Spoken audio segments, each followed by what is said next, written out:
In 1943, Auschwitz operated as the largest Nazi extermination center. Under the banner, "Work sets you free," thousands of prisoners were received each day. Most were unaware that they were walking towards certain death in the gas chambers. Inside the gas chambers of Auschwitz, one of the most atrocious crimes in history took place. Designed to look like communal showers, these chambers were actually death traps where thousands of people were led under deception. Once the doors were sealed shut, Zyklon B gas was introduced, causing a slow and agonizing death in a matter of minutes. Men, women, and children died together in a chaos of screams, despair, and suffocation. The bodies were then removed by prisoners forced to work as Sonderkommandos, who were to clean the chambers, extract gold teeth, and prepare the corpses for the crematoriums. This process was repeated several times a day, turning the chambers into a symbol of industrialized death. Hell on Earth, Auschwitz-Birkenau. Following Germany's invasion of Poland in 1939, Adolf Hitler ordered the entire Polish intellectual and political leadership to be eliminated or imprisoned. At the same time, the Führer began to outline his plans for an invasion of the Soviet Union. This led the leader of the National Socialist Party to consider the need for a detention center for large contingents of people. The person in charge of carrying out this project was the Reichsführer of the SS, Heinrich Himmler, who chose a Polish barracks complex left over from the First World War, where the main camp, or Stammlager, was established. The SS command center was located there, and the buildings were adapted to hold hundreds of thousands of potential political prisoners and deportees. Once approved by Himmler, the camp came under the direction of Rudolf Höss, who had overseen the construction and development of the complex. On May 20, 1940, the first 30 prisoners arrived at Auschwitz. They were German criminals with very harsh personalities who were to become the kapos of the other inmates, that is, something like guards within the barracks. These men were the ones who modeled the violent and sadistic practices with which they tortured the first 700 Polish political prisoners who were sent on June 14th. This form of mass control through violence would become the basic modus operandi among the inmates. In this way, the Germans ensured that the prisoners themselves maintained an order or status through coercion between veterans and incoming prisoners. All prisoners were identified with numbers between 31 and 758. By July 1940, construction began on the crematorium and the gas chamber, which was supposedly not intended for mass murder, but rather as a method of execution for prisoners receiving the death penalty. During its first year, Auschwitz received some 70,000 political prisoners, primarily Polish intellectuals, artists, and revolutionaries. However, it wasn't long before the prison became an extermination camp. Although historians have not been able to agree on the actual beginning of the genocide of European Jews, the execution of what Hitler called the final solution to the Jewish problem can be traced back to 1941, with the invasion of the Soviet Union, at which point the Führer further stated his intentions to annihilate the Semitic ethnic groups, also asserting that Bolshevism is the most recent representation of the Jewish threat. According to documents and statements from the Nuremberg trials, the first mass transports of Jews to the camp, intended for extermination, took place in January 1942, at the same time that the Auschwitz complex was expanded with a women's camp known as Birkenau. From this point on, transports loaded with Jews arrived at Auschwitz without ceasing. Male prisoners began their day at 4:30 a.m., while women began their day even earlier. Of course, this did not happen voluntarily. Rather, camp supervisors rang a large gong and then beat those who did not rise immediately with sticks. During this initial period, prisoners were allowed to use the latrines, which were in deplorable condition due to the lack of cleanliness and clean water, as each room with a sink had to serve 1,000 people daily. Breakfast consisted of half a liter of coffee or tea substitute, but no food. After the sound of the second gong, the Jews were to stand in rows of 10 in the open air, regardless of the weather, wearing only their light clothing, known as striped pajamas. Even in the worst of winters, they had to wait for the SS officers to arrive to take the roll call. The Germans rigorously reviewed the condition of the Jews, who were forced to stand stoically, and they received harsh punishments for various reasons, whether it was for losing a shirt button, looking disheveled, or falling to the ground before the Nazis arrived. After this, the prisoners marched 5 by 5 to work while a women's orchestra was forced to play cheerful music. The forced labor days lasted about 11 hours in the summer and slightly less in the winter. Those responsible for the captives' behavior during their work were the capos, the most senior inmates who could apply punishments if they saw fit. No rest periods were allowed, and lunch consisted of a shallow bowl of potato peeling soup. Dinner consisted of a piece of bread, usually moldy and stale, which the prisoners usually saved for breakfast the next day. At 7 in the evening, a second roll call took place, during which the prisoners could be hanged or flogged, depending on their behavior at work. If a prisoner was missing, the others had to remain standing until the absent person was found or the reason for the absence was discovered, even if it took hours. At 9 o'clock at night, the gong sounded for the curfew, also known as the silence of the night. At that moment, the prisoners were sent to the barracks, where they lived in overcrowded conditions. The inmates slept in long rows of brick or wooden bunks, or on the floor lying on their clothes and shoes to prevent them from being stolen. There were also medical experimentation centers, where Nazi scientists tested sterilization methods with X-rays and exposed prisoners to various diseases in order to find vaccines. Horrible torture took place in the medical facilities, mostly related to women's reproductive capacity. Other sinister buildings, such as the gas chambers and the crematorium, witnessed the death of 1 million souls between 1942 and 1945. Hitler's ultimate weapon, Zclon B, the Holocaust insecticide. By 1941, the commandant of Auschwitz was facing a serious operational problem, a kind of logistical bottleneck. The need to execute Russian prisoners who were arriving in ever-increasing numbers and the prospect of being forced to kill Jews and Roma on a massive scale completely exceeded Auschwitz's operational capabilities. Mass shootings were costly in time and money, requiring a constant rotation of soldiers and a large amount of ammunition, and were also impractical, requiring the employment of a large number of personnel to bury the bodies. The camp authorities tested an extermination method that, in principle, proved more effective. It involved a macabre system in which the back of a truck was hermetically sealed and connected to the exhaust pipe so that when the engine was started and kept running, the people inside would suffocate. The system was effective, although not without drawbacks, as the trucks could not carry a large number of prisoners, and the central problem, that of numbers, had not been resolved.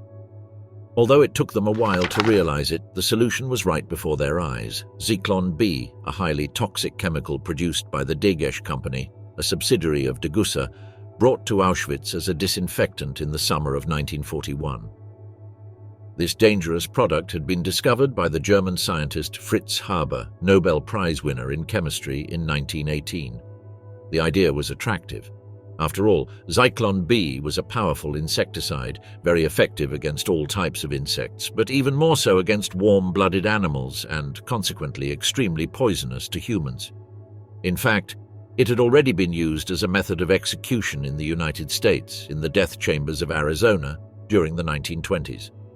The deputy commandant of Auschwitz, Fritsch, decided to conduct an experiment. On September 3, 1941, he took 600 Russian prisoners and 250 sick people to an underground cell, and SS men wearing gas masks released the Zyklon B. The success was complete, and the prisoners died instantly. As soon as Eichmann visited Auschwitz, the camp commandant Hoss informed him of the enormous possibilities of Zyklon B, and they both agreed to use it from then on, both for the execution of Russian prisoners and for the mass killings necessary for Hitler's final solution. The J.A. Topf Company was awarded a contract to build much larger and more robust gas chambers connected to appropriate crematoria at Auschwitz-Birkenau. The gas, for its part, was to be supplied by the Tesch/Stabenow and Degesch companies. Tesch technicians advised on how the chambers should be ventilated. Zyklon B came in the form of tiny crystals, which, upon contact with the air, released hydrocyanic acid. Once the prisoners were locked in the gas chamber, the Zyklon B was poured through the 2 holes in the ceiling, and the crystals fell on the people inside the chamber and immediately began to evaporate. At first, screams were heard, but silence soon fell, and after 15 minutes, the gas chamber was opened and the bodies piled on the floor were transported to the crematorium. Another 15 minutes were enough to fully ventilate the chambers and allow them to be used again. The operation required only 3 or 4 people and a group of Jewish prisoners called Sonderkommandos who were in charge of the corpses. Zyklon B's effectiveness made it possible to kill thousands of people per day. The Jews brought in sealed trains from Warsaw, Thessaloniki, Paris, Kiev, Turin and Lodz were murdered on the day of their arrival, and the gas chambers were then ready for the trains arriving the following day. It was also possible to liquidate the entire Auschwitz-Roma camp with approximately 4,000 people in a single day, August 1, 1944. Joseph Mengele personally oversaw the operation, driving the transport that took the children to the gas chambers. Mengele had a particularly good relationship with the Roma children at the camp, to whom he sometimes brought sweets. They trusted him and called him Uncle Mengele. More than 1 million Jews, Roma and Russians were murdered in the gas chambers of Auschwitz thanks to the effectiveness of Zclon B. The architecture of horror, gas chambers, and the refinement of death. When the first gassings at Auschwitz took place on September 3, 1941, the authorities realized the facilities were inadequate. We already mentioned the atrocious test they carried out when they gassed 850 inmates with Zyklon B in the basement of Block 11 of Auschwitz I. This led Höss and his deputy commandant to rethink the spaces where the genocide could be carried out. The solution presented itself. The gassings would take place in the crematoria, which were already equipped to hold a large number of corpses. At least 700 victims could have been murdered in Crematorium 1, located in the central complex of Auschwitz, and the method proved effective. Tens of thousands of people were murdered in Crematorium 1. To keep the victims calm, they were told they must undergo a disinfection and deworming process using the excuse of a lice outbreak, most often caused by the guards themselves, which infested the prisoners' clothes and beds. They were then ordered to undress outside the crematorium, then locked inside and mercilessly gassed. The crematorium served as the foundation and archetype for the gas chambers that would follow in the future. After its dismantling as a gas chamber, the building was converted into a storage facility and later served as an SS air raid shelter. In early 1942, the mass exterminations moved to 2 temporary gas chambers called the Red House and the White House, also known as Bunkers 1 and 2, located at Auschwitz II, while crematoria 2 through 5 were built, much larger than the original and intended to make the killing even more efficient. By the summer of 1944, the combined capacity of the crematoria and open-air incineration pits was 20,000 bodies per day. While plans for a 6th facility, Crematorium 6, were found, it was never built. Beginning in 1942, Jews began to be transported to Auschwitz from all over German-occupied Europe by rail, arriving in daily convoys.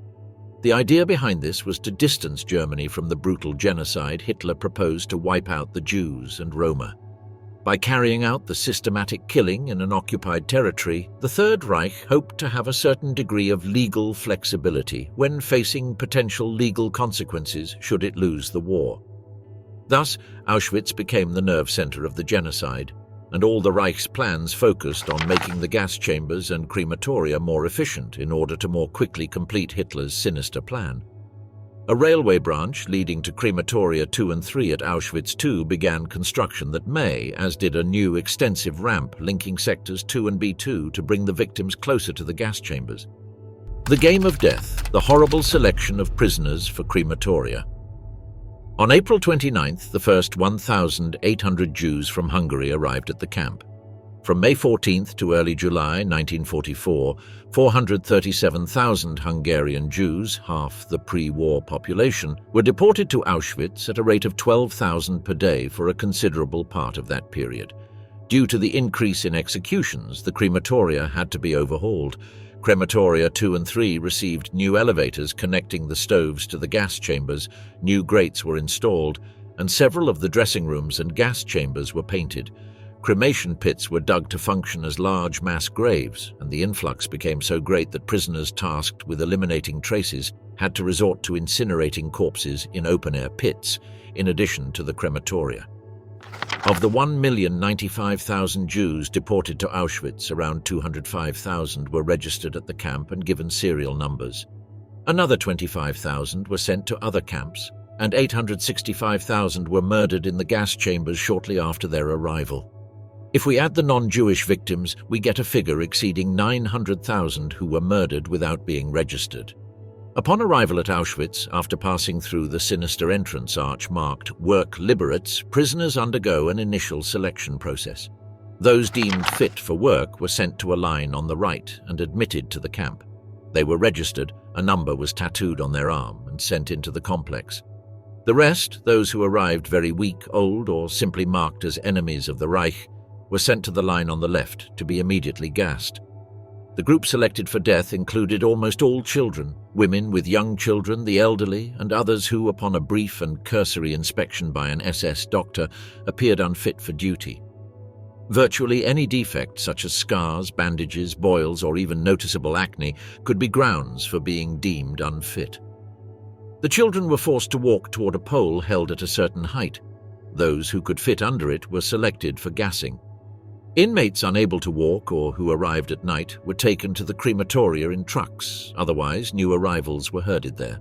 Their belongings were confiscated and sorted by the inmates in the Canada storerooms, an area of the camp in Sector B2 that housed 30 barracks used as storage facilities for looted goods and was so named as a derivation of Canada, since Auschwitz inmates believed that country to be a land of opulence and abundance. All those selected for death were sent to the crematoria, which consisted of a dressing room, a gas chamber, and a furnace room. In crematoria 2 and 3, the dressing room and gas chamber were underground. In crematoria 4 and 5, they were on the ground floor. The dressing room had numbered hooks on the wall for hanging clothes. In crematoria 2, there was also a dissection room. As mentioned, at first glance, the crematoria were places that resembled macabre hospitals, as the victims believed they would undergo showers and then a process of deworming or delousing. The victims undressed in a dressing room and entered the gas chamber through a door marked toilets or Desinfektionsraum, meaning disinfection room. During the subsequent trials, a former prisoner testified something very curious, which demonstrated the cold-bloodedness and calculating cruelty of the Nazis. The language of the signs changed depending on who was being murdered, whether they were Poles, Hungarians, or Russians, thus ensuring that no one would suspect anything before entering the chambers. Some inmates were even given soap and a towel. By 1944, a gas chamber could hold up to 2,000 people, although in the final moments of the Holocaust, SS officers could cram in as many as 3,000. Blood showers, how the gas chambers work. Zclon B was delivered to the crematoria by a special SS office known as the Hygiene Institute. After closing the doors, SS men poured the Zyklon B pellets through vents in the ceiling or holes in the sides of the chamber. The victims usually died within 10 minutes, although Auschwitz Commandant Rudolf Höss testified that it took up to 20 minutes. Regarding the gassing process, Leib's diary was found in 1952. Lanfus, a Jewish prisoner at Auschwitz who worked as a Sonderkommando and wrote about it. It would be difficult even to imagine that so many people could fit into such a small room. Anyone who didn't want to go in was shot or torn to pieces by dogs. They would suffocate from lack of air within hours. Then they sealed all the doors tightly, and gas was let in through a small hole in the roof. There was nothing more the people inside could do, so they only screamed in bitter, pitiful voices. Others moaned in voices full of despair, and still others kept sobbing spasmodically and uttered heart-rending, piercing wails. And all the while their voices grew weaker and weaker. Because of the great crush, people fell on top of each other as they died until a heap of 5 or 6 layers on top of each other formed, reaching a height of 1 meter. Mothers would become paralyzed, sitting on the floor embracing their children, and husbands would die embraced. Some people formed a formless mass. Others were standing, bent over, while the upper part from the stomach up was lying down. Some had turned completely blue under the influence of the gas, while others seemed completely fresh as if they were asleep. After the bodies of 2,000 dead fell on top of each other, forming a mountain of doom that would mark one of humanity's most infamous eras, the Sonderkommandos sprang into action. They were prisoners in charge of removing the bodies. Wearing gas masks, they removed the bodies from the chamber, removed the corpses' glasses and dentures, and shaved the women's hair. By February 6, 1943, the Reich Ministry of Economics had received 3,000 kilograms of hair from women at Auschwitz and Majdanek. The hair was first cleaned in a sal ammoniac solution, dried on the brick floors of the crematoria, combed and placed in paper bags. It was then sent to various companies to be used in the manufacturing process of various products. An example of this macabre practice occurred at a manufacturing plant in Bremen-Blumenthal, where workers found small coins with Greek letters on them. Some of the braids, possibly from some of the 50,000 Greek Jews deported to Auschwitz in 1943. When they liberated the camp in January 1945, the Red Army found 7,000 kilograms of human hair in bags ready for shipping. Just before cremation, the jewelry was removed, along with dental work and teeth containing precious metals. Beginning on September 23, 1940, on the orders of Heinrich Himmler, gold was extracted from the teeth of dead prisoners. The work was performed by prisoners who were dentists, and anyone who missed dental work could be cremated alive as punishment. The gold was sent to the SS Health Service and used by the dentists to treat SS men and their families.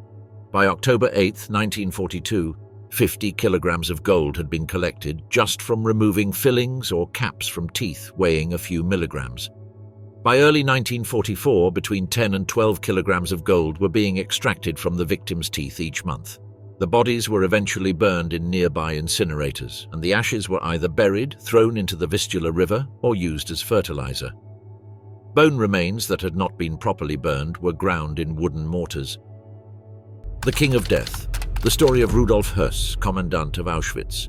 Rudolf Höss was born in 1901 into a German Christian home. His father was very strict and a fervent Catholic, and he maintained that his son was destined to enter the seminary. Without a doubt, young Rudolf would become a priest, or at least that's what his family believed.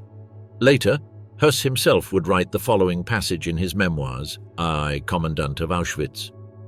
My vocation seemed predetermined, for my father had made the promise that I would enter the religious life. My entire upbringing was based on fulfilling that oath. A deeply religious atmosphere reigned in my family. My father was fanatically attached to the Catholic Church. But contrary to his family's expectations, who prayed that the youngest member of the Höss clan would become a missionary and help bring peace to people's hearts, Rudolf gradually lost his faith in the Catholic religion, and his interest in military life grew during his adolescence. In 1916, following the death of his father and unbeknownst to his family, Höss enlisted in the same regiment in which his father and grandfather had served, beginning a military career that would seal his fate, as well as that of millions more who would die under his command. In 1916, young Höss became politically active within Gerhard Rossbach's Freikorps, a 3,000-strong brown-shirt-linked paramilitary organization that marked the beginning of a young Adolf Hitler's rise to power. In 1923, under orders from Martin Bormann, then Freikorps supervisor Höss and other members of the organization bludgeoned a local teacher to death, believing that he had accused a member of Höss's group of sabotage against French supply lines. Following the confession of one of the killers, Höss was arrested and sentenced to 10 years in prison for being the ringleader, while Bormann was only sentenced to 1 year in prison. After only 5 years in prison, Höss was released when a general amnesty was declared in favor of Hitler's followers. Upon his release in 1928, he began working as a manager on farms and agricultural complexes, and joined the Artman League, a type of German lodge that professed the purity of Saxon blood, and which would later be absorbed by the Nazi Party. In the Artman League, Höss met Heinrich Himmler, and thanks to that connection, in 1934, with Adolf Hitler in power, he would join the SS. In November of that year, he arrived at the Dachau concentration camp, one of the most brutal along with Auschwitz, where he began his career. At Dachau, Höss learned the SS doctrine regarding the brutal treatment of prisoners and rose to become first assistant commandant. He was soon promoted to lieutenant and sent to Sachsenhausen, where he served as a ruthless chief guard. On April 27, 1940, the Nazis decided to create a new concentration camp, conveniently located between several railway lines, making it highly accessible. Thus was born Auschwitz-Birkenau, a place that within a few months would become the main stage of one of the largest genocides in human history. A few days after the camp's creation, on May 1st, Rudolf Höss arrived at Auschwitz, but now as commandant, along with a handful of guards and 30 criminals transferred from Sachsenhausen, who would be the camp's first inmates. Auschwitz grew brutally during 1940, becoming one of the nerve centers for the capture of Jews in Europe. But it wasn't until 1941 that the camp transformed from a prison into an extermination center. Rudolf Höss had been precise and implacable up to that point, and that wasn't going to change. The commandant of Auschwitz was a perfectionist in his task. He had been ordered to annihilate as many Jews as possible, and he would do so. In fact, he was the first to implement the sinister concept of gas chambers disguised as showers, which made it so that prisoners wouldn't know they were walking to their deaths. In fact, for Höss, death by the pesticide Zyklon B was a gesture of humanity, as it avoided violence and shootings.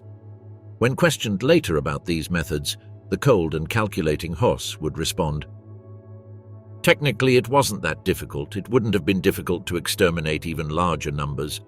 The murder itself took the least time. You could get rid of 2,000 heads in half an hour, but it was the burning that took all the time. The murder was easy. You didn't even need guards to take them to the chambers.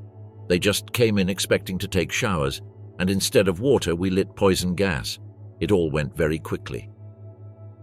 So inhumane was Höss by this point that during the Nuremberg trials, upon being accused of killing over 3.5 million Jews in the gas chambers, the commandant corrected the judge and said, "It was only 2.5 million. The rest died of starvation or disease." The sinister Höss was methodical. Every day, several trains loaded with 2,000 people each arrived at Auschwitz, and at the entrance they were divided into two groups. Those able to work were sent to the labor camps, and those who were too weak were sent directly to the gas chambers. Under Höss, Auschwitz became a death factory, so much so that it was unviable without the enormous ovens he ordered built to immediately burn the corpses that emerged from the deadly Zclon B showers. In 1944, Rudolf carried out a huge operation that would bear his own name, Operation Höss, in which 450,000 Hungarian Jews, half of the Jewish population of that country, were deported to Auschwitz. The mission was truly brutal, and during that year, the gas chambers killed some 10,000 people per day. The corpse ovens were on 24 hours a day, and their enormous columns of smoke could be seen for miles around. The efficient killing industry that Höss had installed in the camp was no longer sufficient, and in order to carry out the genocide, mass shootings had to be implemented in pits adjacent to the concentration camps. Finally, in 1945, with Germany under siege by the Allies, Rudolf Höss abandoned his SS post linked to the concentration camps and managed to avoid capture by disguising himself in a Kriegsmarine uniform. But after the Allies entered Auschwitz and discovered the horror that had taken place there and Höss's connection to it all, a hunt began that led to the capture of the commandant's wife, Hedwig. Höss's wife, threatened with losing her entire family, betrayed her husband and confessed that he was hiding on a farm near Flensburg. On March 11, 1946, Rudolf Höss, the Auschwitz animal, was captured. Although Höss long denied involvement in the Holocaust, it was during the Nuremberg trials that he finally accepted his role as an indispensable participant in the genocide of the Jewish people. After a long time avoiding comment, Höss said, "I was in command at Auschwitz from May 1, 1940 to December 1, 1943, and I estimate that at least 2,500,000 people were murdered and disposed of there by gas and burning. At least 500,000 more died of hunger and disease, making a total of 3 million dead. This number represents about 70 or 80% of all the people who were sent to Auschwitz as prisoners. Very young children, incapable of work, were killed as a matter of ethical principle." The pride with which this sinister figure spoke these words caused the guards to beat him after interrogation. In November 1947, Rudolf Höss was sentenced to death by hanging along with 20 other Nazi officers. The man who orchestrated the calculated murder and carried out Adolf Hitler's most bloodthirsty dream died hanging by the neck, staring into the faces of the survivors he had failed to kill. The Cemetery Men, the tragic story of the Jewish Sonderkommandos. Within the selection process upon entering Auschwitz, the physically fit male prisoners were separated and did not join either of the two lines mentioned above. Instead, they became part of a third, highly select group of prisoners, the Sonderkommandos, a word that meant special commandos. As we have already mentioned, their job was to handle the corpses left behind by the gas chambers, and that is why it is important to delve into the story of these men. who earned better living conditions in the concentration camps in exchange for some of the worst jobs in human history. This activity was not optional, and those chosen were obliged to do it. Those who resisted were annihilated. In any case, the members of some of these brigades, tired of being complicit in these terrifying crimes, organized uprisings in which they rebelled against Nazism and in some cases managed to escape. I'm not sad because I'm going to die. I'm sad because I won't be able to take revenge the way I would like. These words were written in 1944 by Marcel Najari, one of the few survivors of the Sonderkommandos at the Auschwitz concentration camp.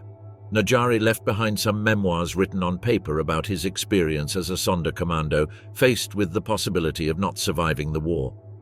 His testimony was just one of dozens of harrowing confessions that members of this special unit managed to leave hidden underground, simply because they enjoyed a few more privileges than the rest of the prisoners. The Sonderkommandos were sent to different barracks than the general prisoners and enjoyed better food. They also had writing materials, could smoke cigarettes and take some medicines that had previously been stolen by German soldiers from the rest of the Jewish prisoners. Furthermore, they tended to live longer than the rest of the inmates and were not normally victims of arbitrary and random killings due to beatings by the guards. However, they were far from being select Jews or enjoying any extra benefits for sympathy. Those selected for the Sonderkommando had to be in better physical condition than the rest, as they would be used for forced labor. They were selected under threat of death and without prior notice of the tasks they would be performing. They could not refuse to carry out the activity, and the only way to resist was execution or suicide. Their role was to force the regular prisoners to strip naked and arrange for their entry into the gas chambers without them suspecting what awaited them. They then had to extract the bodies quickly and efficiently, transporting them to the areas where the cremation machines were located. Once there, they had to inspect each body, cut all the women's hair and place them in bags. A striking fact is that the Germans forced them to open the corpses' mouths, and if they found any gold teeth, they had to extract them. If the officers discovered that any of the bodies still contained any valuables, even the smallest, they would kill the responsible party on the spot, throwing them alive into the flames of the furnaces.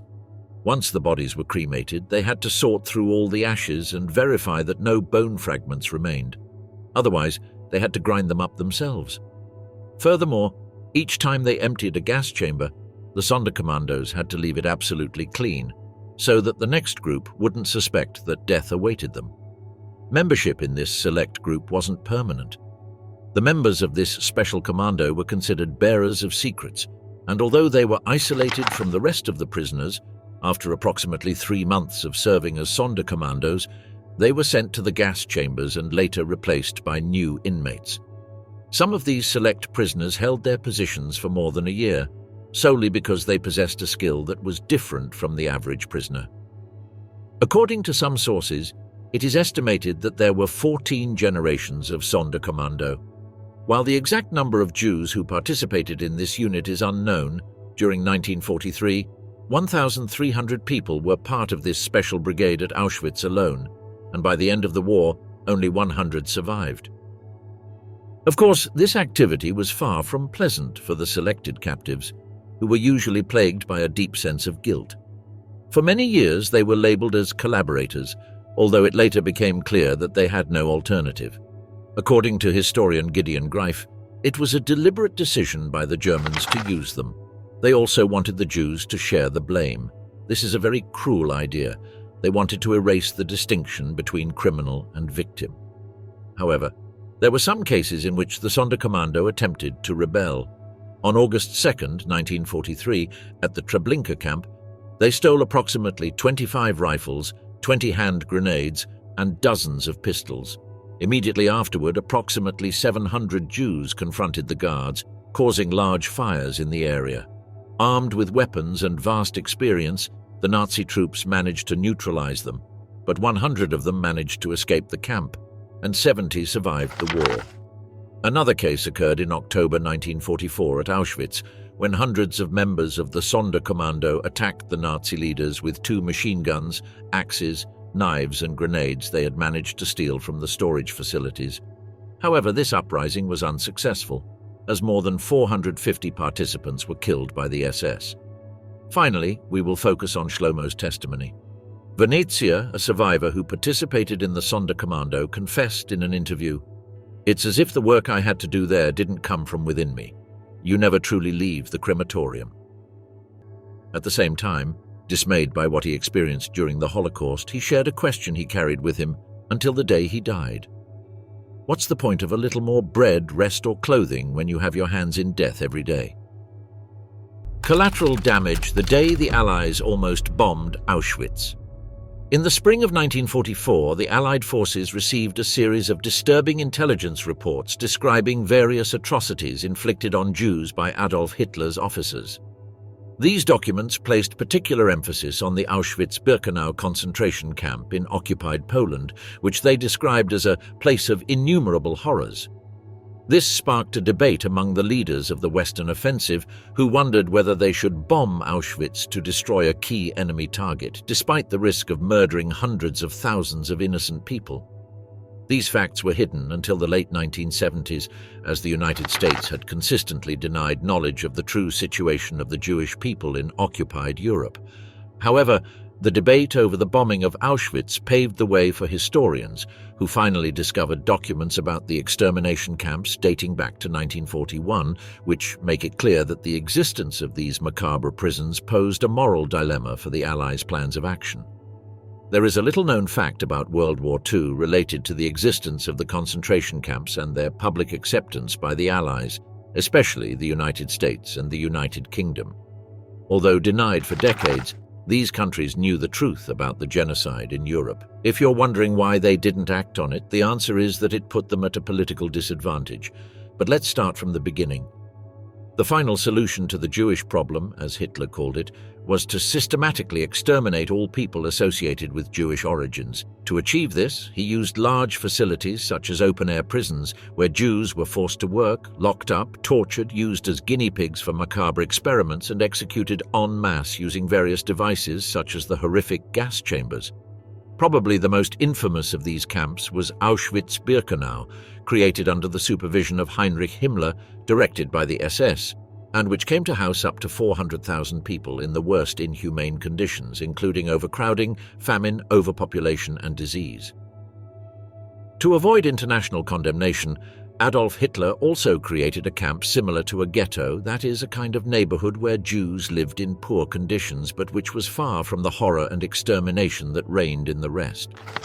Theresienstadt was a prison, but made up to at least appear habitable. The dark motive behind this was that Goebbels, the Nazi propaganda minister, invited the Red Cross to tour the facilities, thus portraying a less brutal image of the world. This created a version of World War II in which the Allies knew about the existence of large prisoner-of-war camps, but at the same time were unaware of the atrocities practiced by the Nazis. However, this is not the true story. The truth is that by 1941, when the Holocaust took the form it would maintain until the end of the war, the British were already aware of the Führer's plans. The United Kingdom had intercepted dozens of messages from SS officers and soldiers discussing prisoner transports, forced labor and extermination camps, among other elements that allowed British intelligence to connect the dots. Documents proving that the United States also knew about these plans date back to its entry into the war in 1942. The first debate surrounding Auschwitz arose over whether the Allies should encourage publicity about the horrors in Nazi Germany. The general's response was no. The reason? Much of the American and British public was also anti-Semitic, and the rulers feared that public opinion toward the United States' intervention in Europe would be negative if they believed it was a military move to defend the Jews. The soldiers deployed in Europe, for the most part, had no clear knowledge of the torture, gas chambers, and other atrocities suffered by Jews, Gypsies, and other ethnic groups. Nor were they interested in knowing, since the Allies' primary focus was on halting Hitler's territorial advance, rather than questioning his ideal of the Aryan race. The second major debate came in 1944, when the Allies, after advancing on the Western Front and reaching the gates of Poland, considered bombing the Auschwitz prison camp, which at that time was at its peak, housing 200,000 Jews and another 200,000 political prisoners, both Polish and Soviet. Farben synthetic fuel plant, located in the Monowitz complex, also known as Auschwitz II, where tens of thousands of Jewish slaves were working. Destroying this factory was of utmost interest to the United States, as Germany was suffering from fuel shortages, and this would further damage Hitler's strategy, primarily by depriving him of the means to resupply the Panzer Corps and the Luftwaffe. But the operation would be extremely difficult.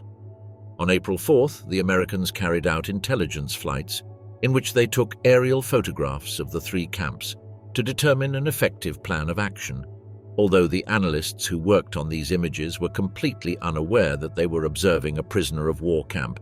Many years later, this decision by the American authorities would be highly questioned, and there are versions that assure that the superiors were also unaware of the situation, while other historians propose that the information was deliberately hidden from them, so that the resulting strategy would not be crossed by the fear of killing innocents. On April 7th, 2 Polish prisoners managed to escape from Auschwitz and gave a first-hand account to the head of the American War Refugee Table, in which they detailed the geography of the camp and told about the horrors that were experienced there, such as torture, gas chambers, giant crematoriums.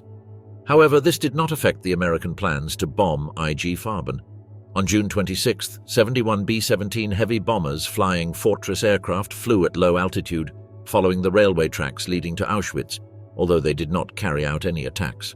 The intention of this movement was to determine the Nazis' reaction time, since another plan proposed by the US Air Force was to destroy the railway lines that transported fuel from Auschwitz, thus eliminating supply lines.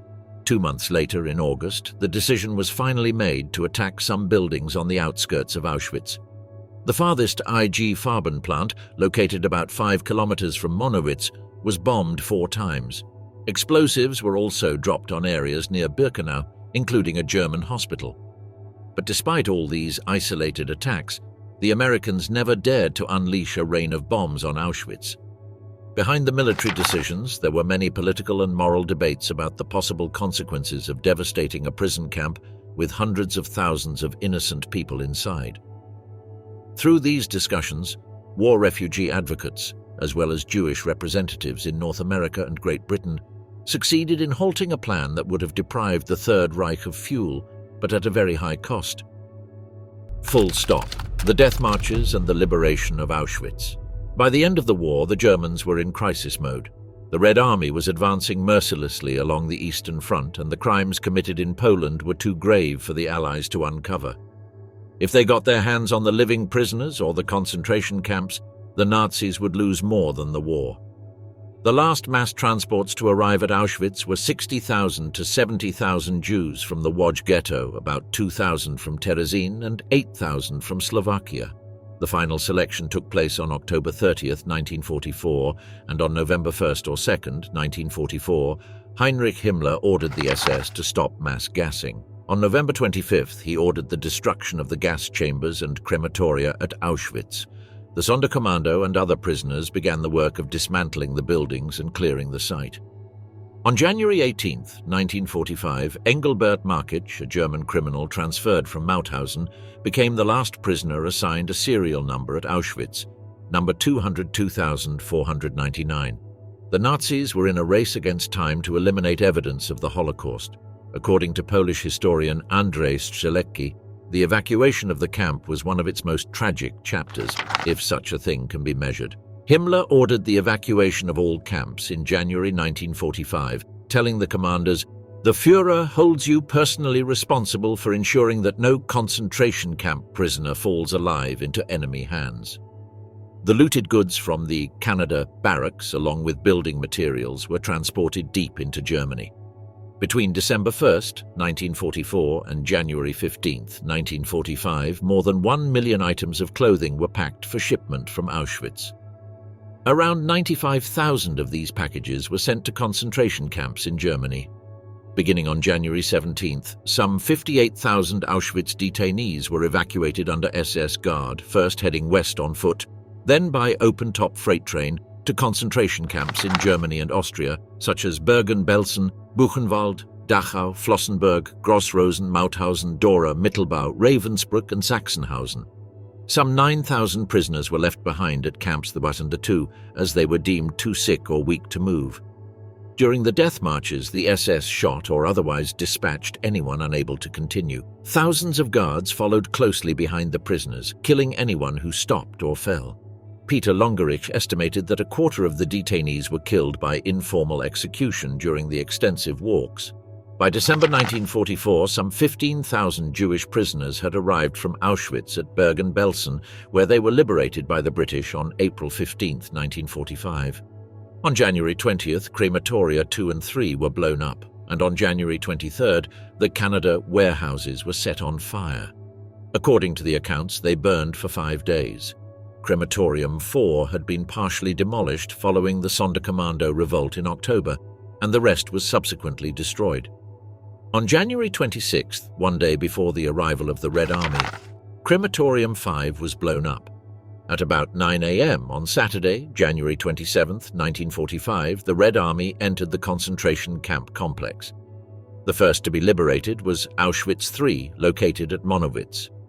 The 60th Army of the First Ukrainian Front arrived at Auschwitz I and II around 3 p.m. that same day.